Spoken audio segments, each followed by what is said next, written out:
Hi guys, welcome back to my channel and welcome to this new video.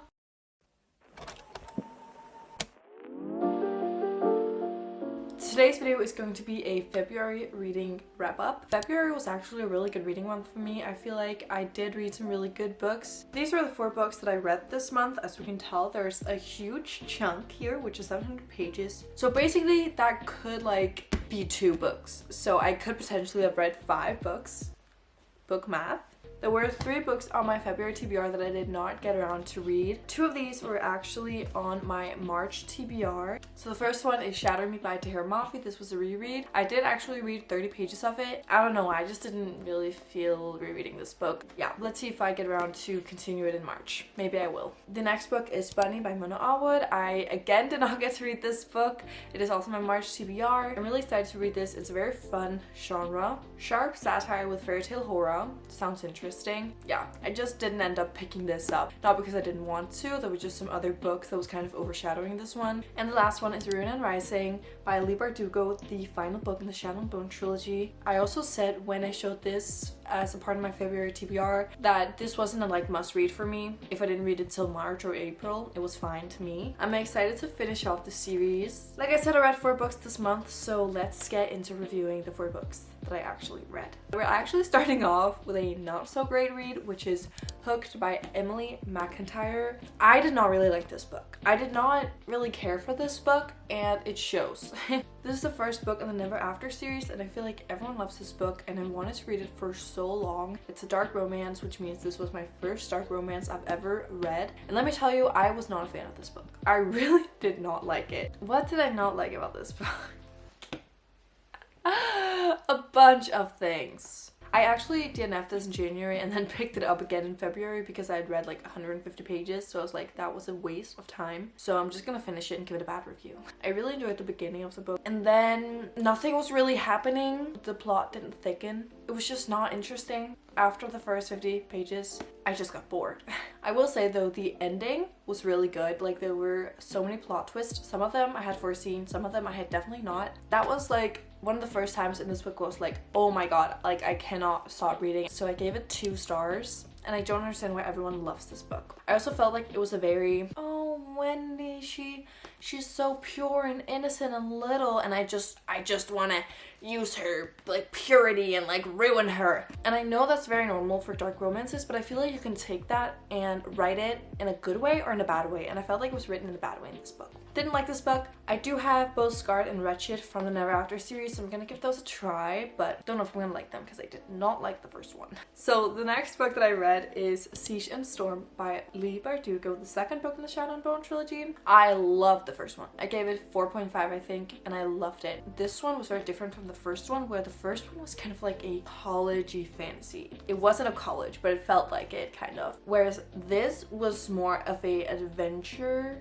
fantasy, at least in the beginning. Not in like most of the book, but this felt like more of a fantasy than the first book did. This book was a lot about character development, so not a lot happened all the time. It was very much the same things happening for a long period of time because Alina, the main character, had to go through that character development as well as some of the other characters, and I feel like that's often what happens with second books. That's why second books are often not my favorites. I will say some parts of this I loved, literally loved. Some parts of this I did not really like. I rated this a 3.5 when I finished reading it. It was a good read, not my favorite. I still love the first one. But it was just a little bit boring at times. Next up, I read this frick of a book. This is A Court of Wings and Ruin by Sarah J Maas, aka the 3rd book in the Mcintire series. I read this huge, thick ass book. It is crazy to me to think that I'm almost done with the Mcintire series. I'm currently reading A Court of Frost and Starlight, and then I only have 1 book left. I know she's currently writing the 6th book, I'm pretty sure.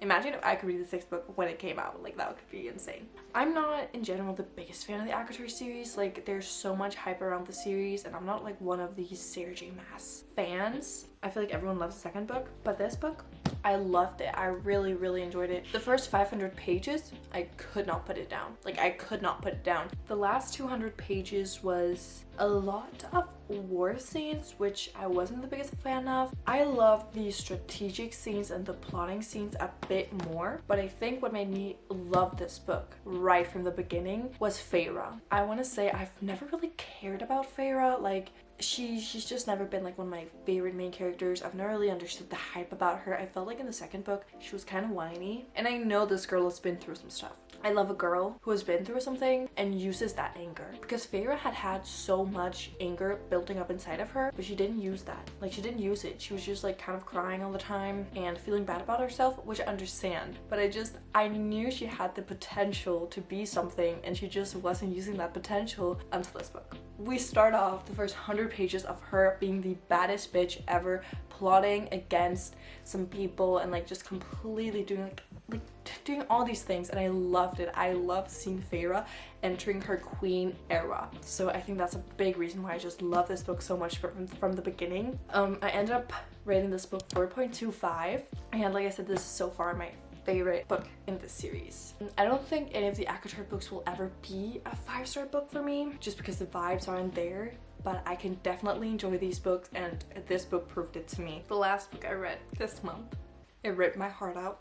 It stomped on it. I was crying the next like 2-3 days after I finished this book. Y'all, this book, If You Had Been With Me by Laura Nowlin, I don't know how you pronounce it, but that woman destroyed me. I've tapped this pretty heavily compared to what I usually do, because I think there were so many great lines in this one. Okay, I don't even know where to begin. I could talk about this book for hours. I have so much to say about it, so this is probably going to be a very messy review just because I have so many good things to say about this book. I never thought I would read it. I picked it up and I loved it. I gave it 5 stars. This book is about a girl named Autumn, and she lives next door with this guy named Finney. Their moms are like best friends, and like they're spending Christmas together, New Year's Eve together. They were best friends until they kind of started growing apart when they grew up, or something maybe happened that made them grow apart a little bit.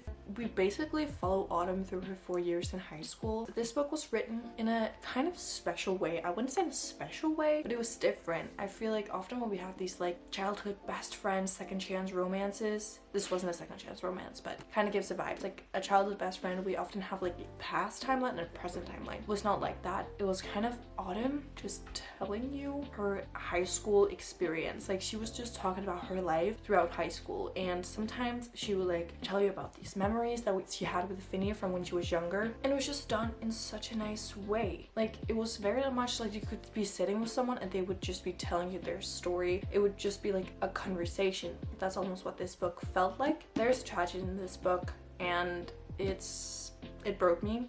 You kind of know what's going to happen throughout the entire book. I feel like I see myself, or I see so many things in Autumn that I also see in myself. I've gone through some of the same struggles as her, and I think a lot of people has. She's such a relatable character. Like, this book felt so real. It's so realistic. Like, this could literally happen to someone. Another thing I really loved was that the writing, like I said, was kind of a conversation. So because of that, it was very like direct. You didn't really have to read into the things in the book. You could just read it, not use any brain power, understand or love it. Or if you want to, you could dive down and analyze so many things in the book. Like, Autumn gives so many hints to the ending in the book, and some of the things she says, the tiaras, like the friend group she's in, like there's so many things you could analyze in this book if you wanted to, but you don't have to. If that makes sense?